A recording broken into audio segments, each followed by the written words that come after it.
Friends అందరికీ hi అండి. AP PG ECET 2024కి సంబంధించి క్యాండిడేట్ రిజిస్ట్రేషన్ ఆన్లైన్లో ఏ విధంగా పూర్తి చేసుకోవాలి, ఎలాంటి ఇష్యూస్ లేకుండా క్లియర్గా మీకు వీడియోలో అయితే ఎక్స్ప్లెయిన్ చేస్తాను. సేమ్ అదే విధంగా మీరు కూడా కంప్లీట్ చేసేసుకోండి. అండ్ వీడియోలోకి వెళ్లే ముందు ఛానల్ ఎవరైతే ఫస్ట్ టైం ఇచ్చేస్తారో సబ్స్క్రైబ్ అయితే చేయడం అయితే మర్చిపోద్దు. పీజీ ఈసెట్కి సంబంధించిన లేటెస్ట్ అప్డేట్స్ అన్ని కూడా వెంటనే షేర్ చేస్తూ ఉంటాను. అయితే మనకి అఫీషియల్ గా క్యాండిడేట్ రిజిస్ట్రేషన్ అయితే మనకి ఎనేబుల్ చేయడం అయితే జరిగింది. లింక్ అనేది కూడా కింద డిస్క్రిప్షన్ లో అయితే ప్రొవైడ్ చేస్తాను. అక్కడి నుంచి కూడా మీరు రిజిస్ట్రేషన్ చేసుకోవచ్చు. అయితే రిజిస్ట్రేషన్ కి వెళ్లే ముందు ఇక్కడే మనకి ఫార్మ్స్ కిందన రిజిస్ట్రేషన్ ఏదైతే స్టార్టింగ్ లింక్ అయితే ఉందో సో దీన్ని నార్మల్ గా మీరు ట్యాప్ చేసుకోండి. ట్యాప్ చేసుకున్న తర్వాత మీ యొక్క hall ticket number and date of birth provide చేసుకొని సబ్మిట్ ఏదైతే ఆప్షన్ అయితే ఉంటుందో సో దాన్ని క్లిక్ చేసిన వెంటనే నెక్స్ట్ మీకు ఈ విధంగా ఇంటర్ఫేస్ అయితే అవుతుంది. మీ క్యాండిడేట్ డీటెయిల్స్ ఇవన్నీ కూడా ఓపెన్ అవుతాయి అనమాట. డీటెయిల్స్ మీవా కావాలని చెక్ చేసుకోండి. అయితే ఒకవేళ మా యొక్క సర్వీస్లో ఏపీ పీజీ సెట్కి సంబంధించిన ఈ యొక్క క్యాండిడేట్ రిజిస్ట్రేషన్ కానీ ఈ యొక్క వెరిఫికేషన్ కానీ వెబ్ ఆప్షన్స్ కానీ అప్లై చేయాలనుకుంటే అతి తక్కువ ఛార్జెస్తో మేమైతే అప్లై చేస్తాము. ఇంట్రెస్ట్ ఉంటే ఈ నెంబర్కి అయితే మీరు వాట్సాప్లో అయితే కాంటాక్ట్ అవ్వచ్చు అనమాట. అయితే మనకి ఇక్కడ మీ డీటెయిల్స్ ఇచ్చిన తర్వాత మీ క్యాండిడేట్ నేమ్ మీద కాదని చెక్ చేసేసుకోండి. మీ యొక్క నేమ్ ఏదైతే ఉంటుందో నేమ్ చెక్ చేసుకోండి. అండ్ నెక్స్ట్ ఒకవేళ నేమ్లో ఏమైనా మిస్టేక్ ఉంటే అది కూడా మీరు చేంజ్ చేసుకోవచ్చు. స్టార్టింగ్ మీరు ఏదైతే నేను ప్రొసీజర్ ఏదైతే చెప్తానో ప్రొసీజర్ చెక్ చేసుకోండి. ఏ డీటెయిల్స్ మీరు చేంజ్ చేసుకోవచ్చు అనేది చివరిలో చెప్తాను. మీ డీటెయిల్స్ చెక్ చేసుకోండి అండ్ డేట్ ఆఫ్ బర్త్ కరెక్ట్గా ఉందా లేదా చెక్ చేసుకోండి. అండ్ ఆధార్ నెంబర్ లాస్ట్లో అయితే మీకు యాడ్ అవుతుంది. అండ్ మీ యొక్క ఫోటో అనేది కూడా ఇక్కడ మీకు యాడ్ అవ్వడం అయితే జరుగుతుంది. అండ్ మీ జెండర్ అనేది కూడా మీకు ఇక్కడ చూపిస్తుంది. మీ యొక్క ఫాదర్ నేమ్ చూపిస్తుంది. అండ్ మీ యొక్క అడ్రస్ అనేది కూడా చూపిస్తుంది. And mobile number and email ID అనేది కూడా మీకు ఇక్కడ క్లియర్గా అయితే చూపిస్తుంది. అండ్ ఈమెయిల్ ఐడి ఏమైనా చేంజ్ చేయాలనుకుంటే ఇక్కడే ఆప్షన్లో మీరు మీ యొక్క ఈమెయిల్ ఐడి అనేది చేంజ్ చేసుకోవచ్చు.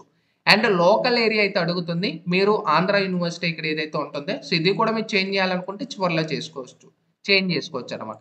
అయితే మనకి నెక్స్ట్ మనకి ఏం అడుగుతుంది, క్యాస్ట్ కేటగిరీ అయితే అడుగుతుంది అనమాట. మీ క్యాస్ట్ ఏంటని సెలెక్ట్ చేసుకోవాలి. బీసీఏ, బీసీబీవా, బీసీసీయా అండ్ బీసీడీయా మీ క్యాస్ట్ ప్రకారంగా సెలెక్ట్ చేసుకో. ఇక్కడ చూసుకోవచ్చు బీసీడీ లేదా బీసీ సెలెక్ట్ చేసుకుంటే మైనారిటీ స్టేటస్ మైనారిటీ ముస్లిం అని చూపిస్తుంది.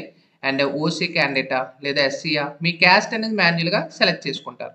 సెలెక్ట్ చేసుకున్న తర్వాత నెక్స్ట్ మీకు డూ యూ హ్యావ్ మీ సేవ ఏపీ సేవ సచివాలయం క్యాస్ట్ సర్టిఫికేట్ ఉందా లేదని అడుగుతుంది. మీకు క్యాస్ట్ సర్టిఫికేట్ లేకపోతే ఇక్కడ మీ యొక్క రిలివెంట్ డాక్యుమెంట్ అయితే అప్లోడ్ చేసుకోవచ్చు. ఒకవేళ ఉన్నట్టయితే ఎస్ పెట్టేసుకొని క్యాస్ట్ సర్టిఫికేట్ ఇష్యూడ్ బై అయితే అడుగుతుంది. మీ సేవ వాళ్ళు ఇచ్చారా లేదా ఏపీ సచివాలయం వాళ్ళు ఇచ్చారా అనేది అడుగుతుంది.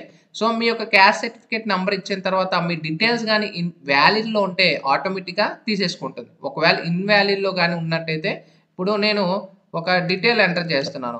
ఇప్పుడు నేను ఎంటర్ చేసిన తర్వాత ఒకవేళ వ్యాలిడ్లో లేకపోతే ఇక్కడ మనకి చూసుకోవచ్చు invalid please upload a valid certificate అడుగుతుంది. సో సర్టిఫికేట్ అప్లోడ్ చేయాలి. ఓకేనా. ఒకవేళ వ్యాలిడ్లో ఉంటే వ్యాలిడ్. ఇక్కడ మైనారిటీ స్టేటస్ అయితే అడుగుతుంది. మైనారిటీయా నాన్ మైనారిటీ అనేది. మైనారిటీ అనేది ముస్లిమ్స్ ఎవరైతే ఉంటారో మైనారిటీలు అయితే వస్తారో, నాన్ మైనారిటీ అయితే నాన్ మైనారిటీ. మైనారిటీ ఎవరైతే ఉంటారో మీ యొక్క ఎస్ఎస్సి టీసీ సర్టిఫికేట్ అనేది మీరు అప్లోడ్ చేయాల్సి ఉంటుంది. గుర్తుపెట్టుకొని మీ డాక్యుమెంట్స్ ఏవైతే మీరు అప్లోడ్ చేస్తారో ఆ డాక్యుమెంట్స్ అన్నీ కూడా పీడిఎఫ్ ఫార్మెట్లో మనకి లెస్ దెన్ 1 MB మాత్రంలో అప్లోడ్ చేయాల్సి ఉంటుంది. ఓకేనా. సో మనకి పీడిఎఫ్ టు 1 MB కంప్రెసర్ అయితే ఉంటుందో అందులో అప్లోడ్ చేసుకోవచ్చు. ఓకేనా, గుర్తుపెట్టుకోండి. నెక్స్ట్ మనకి వెళ్ళిన తర్వాత ఫీజ్ రిమైన్స్ ఇన్కమ్ అయితే ఉంటుంది. సో దీని ఆప్షన్ దగ్గర మీకు ఫీజ్ రిమైన్స్ ఎలిజిబిలిటీ ఉంటే ఎస్ పెట్టుకోండి. ఒకవేళ లేకపోతే నో పెట్టుకుంటే అలాంటి ఆప్షన్ అడుగుతుంది అనమాట. ఇప్పుడు ఎస్ పెట్టుకుంటే డూ యూ హ్యావ్ మీ సేవ ఏపీ సేవ సచివాలయం ఇన్కమ్ సర్టిఫికేట్ అడుగుతుంది. ఉంటే ఎస్ పెట్టుకోండి. లేకపోతే మీ యొక్క రిలివెంట్ ఇన్కమ్ సర్టిఫికేట్ కానీ రేషన్ కార్డ్ కానీ మీరు చూస్ ఫైల్ మీద క్లిక్ చేసుకొని మీరు డాక్యుమెంట్ అయితే అప్లోడ్ చేసుకోవచ్చు అనమాట. ఓకేనా. ఒకవేళ మీకు ఇక్కడ చూసుకోవచ్చు.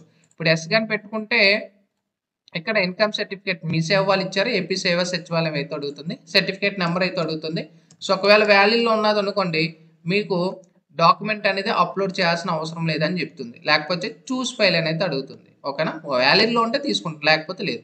నెక్స్ట్ మీకు స్పెషల్ కేటగిరీ అయితే అడుగుతుంది. మీ కేటగిరీ ప్రకారంగా ఉందా ఎలిజిబుల్. ఇక్కడ మీకు స్పెషల్ ఫిజికల్లీ హ్యాండిక్యాప్డ్ కానీ ఎన్సీసీ కానీ స్పోర్ట్స్ కానీ ఏమైనా ఉంటే ఎస్ పెట్టుకుంటారు, లేకపోతే నో అనమాట. ఇది కూడా ఒకవేళ మీరు ఇప్పుడు చేంజ్ చేయాలనుకున్నా చేంజ్ చేసుకోవచ్చు. అది మీకు చివరిలో చెప్తాను. నెక్స్ట్ మీ యొక్క డిగ్రీ హాల్ టికెట్ అదే బీటెక్ మీ యొక్క డిగ్రీ ఏదైతే ఉంటుందో హాల్ టికెట్ నెంబర్ ప్రొవైడ్ చేస్తారు. నెక్స్ట్ టోటల్గా పర్సంటేజ్ ఎంత వచ్చిందని ప్రొవైడ్ చేస్తారు. నెక్స్ట్ కన్సల్టేటెడ్ మార్క్స్ మేము డిగ్రీ సర్టిఫికేట్స్ ఏవైతే ఉంటాయో సో ఆ యొక్క మెమోస్ అయినా మీరు అప్లోడ్ చేసుకోవచ్చు, లేదా డిగ్రీ సర్టిఫికేట్ అయినా, లేదా బీటెక్ పీసీఆర్ సిఎంఎం అయినా అప్లోడ్ చేసుకోవచ్చు. మెమోస్ ఉంటే మెమోస్ అప్లోడ్ చేసుకోండి, లేదా మీ సర్టిఫికేట్ అప్లోడ్ చేసుకోండి. ఇక్కడ చూస్ ఫైల్ మీద ట్యాప్ చేసుకొని సర్టిఫికేట్ అప్లోడ్ చేసుకోవచ్చు. నెక్స్ట్ మీ ఈ యొక్క ఎడ్యుకేషన్ డీటెయిల్స్ ఏమైనా ఉంటాయో ఆ డీటెయిల్స్ అన్ని కూడా చూపిస్తాయి. ఒకవేళ డీటెయిల్స్ ఇందులో ఏమైనా మిస్టేక్ ఉంటే సో టెన్షన్ పడద్దు, చివరిలో కూడా మీరు చేంజ్ చేసుకోవచ్చు. నెక్స్ట్ మీ యొక్క ర్యాంక్ ఇవన్నీ కూడా చూపిస్తుంది, ఇది మీరు క్రాస్ చెక్ చేసుకోవచ్చు. నెక్స్ట్ మనకి do you want to make any changes in the information provided. ఇక్కడ మనం చూసుకోవచ్చు నోట్ దగ్గర ఎస్ కానీ పెట్టుకున్నట్టయితే మీరు ఈ స్టార్టింగ్ అప్లికేషన్ ఏదైతే ఉంటుందో సో అప్లికేషన్లో ఎడిట్ చేసుకోవచ్చు అనమాట. ఒకవేళ నో పెట్టుకుంటే డైరెక్ట్గా మీరు ఫీజు పేమెంట్కి అయితే వెళ్ళిపోతారు. సో గుర్తుపెట్టుకోండి, వన్స్ ఎస్ ఇక్కడ నో పెట్టేసుకొని ఫీజు పేమెంట్కి వెళ్తే అగైన్ బ్యాక్ రాదు, గుర్తుపెట్టుకోండి.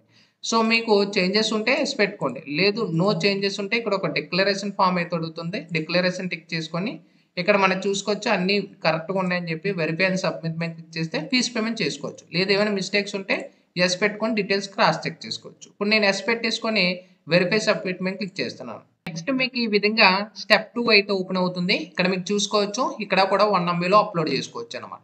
ఇక్కడ మీ క్యాండిడేట్ నేమ్ అడుగుతుంది, ఒకవేళ మిస్టేక్ ఇచ్చుంటే ఇక్కడ మీరు చేంజ్ చేసుకోవచ్చు. ఓకేనా, ఇక్కడ చూసుకోవచ్చు చేంజ్ చేసుకో. ఫాదర్ నేమ్ అడుగుతుంది, ఫాదర్ నేమ్ మిస్టేక్ ఉంటే ఫాదర్ నేమ్ రీకరెక్ట్ చేసుకోవచ్చు. జెండర్ తప్పు ఉంటే జెండర్ రీకరెక్ట్ చేసుకోవచ్చు. కాకపోతే మీ యొక్క 10th క్లాస్ మెమో అయితే మీరు అప్లోడ్ చేయాలి. ఓకేనా, గుర్తుపెట్టుకోండి.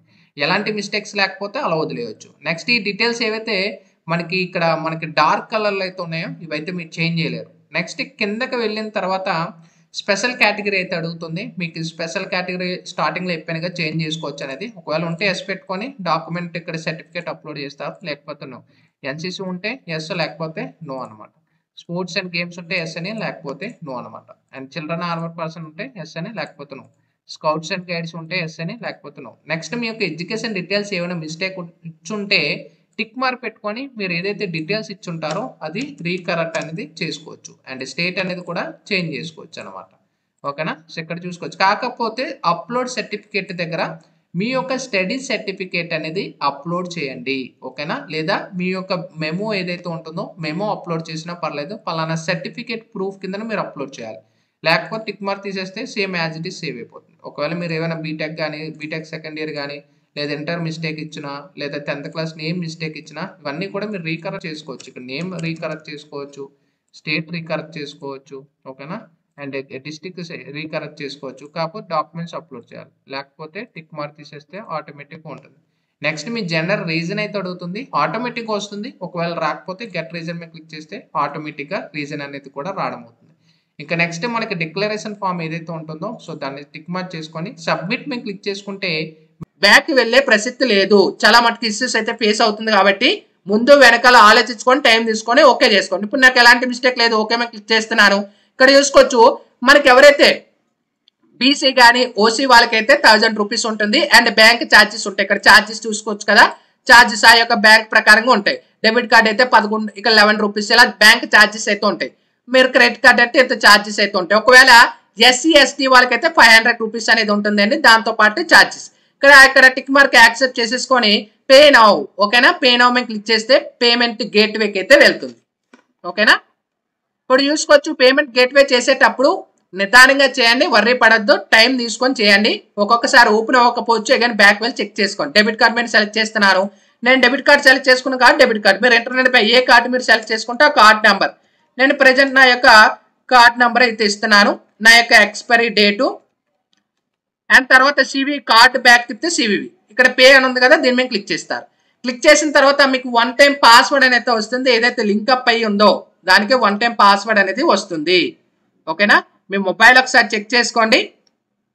నాకు 1 టైం పాస్వర్డ్ అనేది వచ్చింది. ఇక్కడ చూసుకోవచ్చు నేను ఎంటర్ చేస్తున్నాను నా యొక్క 1 టైం పాస్వర్డ్.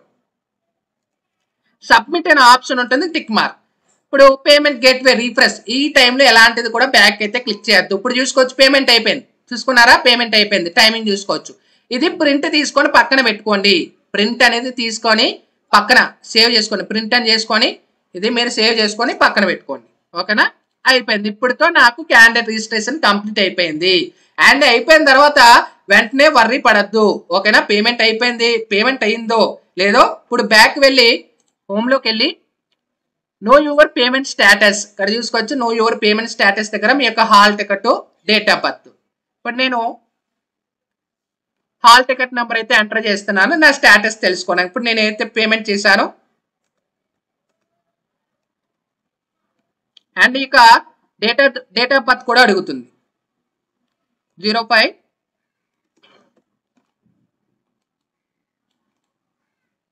ఇప్పుడు సబ్మిట్ మీద క్లిక్ చేస్తున్నా, ఇక్కడ చూసుకోవచ్చు పేమెంట్ అయిపోయింది, సక్సెస్. ఓకేనా, హోమ్ కి వెళ్తారు అండ్ మీకు వెరిఫికేషన్ అనేది కంప్లీట్ అయిందా లేదా అనేది ఏ విధంగా చెక్ చేసుకోవాలంటే క్యాండిడేట్ రిజిస్ట్రేషన్ మీద క్లిక్ చేసుకోండి. మీకు మెసేజ్ అనేది మెయిల్ కూడా వస్తుంది, ఇలా కూడా చెక్ చేసుకో. హాల్ టికెట్ నెంబర్ సెలెక్ట్ చేసుకొని ఇక్కడ మీ యొక్క డేట్ ఆఫ్ బర్త్ అయితే అడుగుతుంటే డేట్ ఆఫ్ బర్త్ దగ్గర డేట్ ఆఫ్ బర్త్ అయితే ఇచ్చుకోండి. ఇచ్చిన తర్వాత సబ్మిట్ అనే ఆప్షన్ ఉంటే క్లిక్ చేసిన తర్వాత ప్రొసీడ్. ఇక్కడ చూసుకోవచ్చు once verification your application has been registered successfully and application is under verification ఉంది కాబట్టి under verification. Once verification complete అయిపోయిన తర్వాత you are eligible for web options అని అయితే వస్తుంది. అండ్ ఎవరైతే ఫీజు రిమైన్స్ అనేది కూడా ఎస్ వస్తుంది. ఓకేనా, వెరిఫికేషన్ అయిపోయిన తర్వాత ఫీజు రిమైన్స్ ఎస్ వస్తుంది. ఓకేనా, మీరు అప్లోడ్ చేసే టైంలో జస్ట్ మీరు సర్టిఫికేట్స్ అప్లోడ్ చేశారు. ఓకేనా, వెరిఫికేషన్ వాళ్ళు చెక్ చేసుకున్న తర్వాత మీకు ఫీజు రిమైన్స్ ఉందా లేదని వాళ్ళు చెక్ చేసుకొని మీకు ఎస్ పడుతుంది. వర్రీ పడుతూ అన్ని చెక్ చేసుకొని, అంటే ఇలా కూడా చెక్ చేసుకోవచ్చు. వెరిఫికేషన్ మీకు మెసేజ్ అని మెయిల్ వస్తుంది, లేదా ఇలాగైనా చెక్ చేసుకో. ఓకేనా, మొత్తం కంప్లీట్ ప్రాసెస్ అనేది ఇదనమాట. ఇక్కడ మీరు అప్లికేషన్ అనేది కూడా డౌన్లోడ్ చేసుకోవచ్చు కావాలనుకుంటే. ఓకేనా, దట్స్ ఇట్. ఇవాళ వీడియోలో మీకు క్లియర్ గా అయితే అర్థమైంది అయితే అనుకుంటున్నా. ఇంకేమైనా డౌట్స్ ఉంటే కూడా కామెంట్ సెక్షన్ లో తెలియచ్చు. Sign up friends, thank you.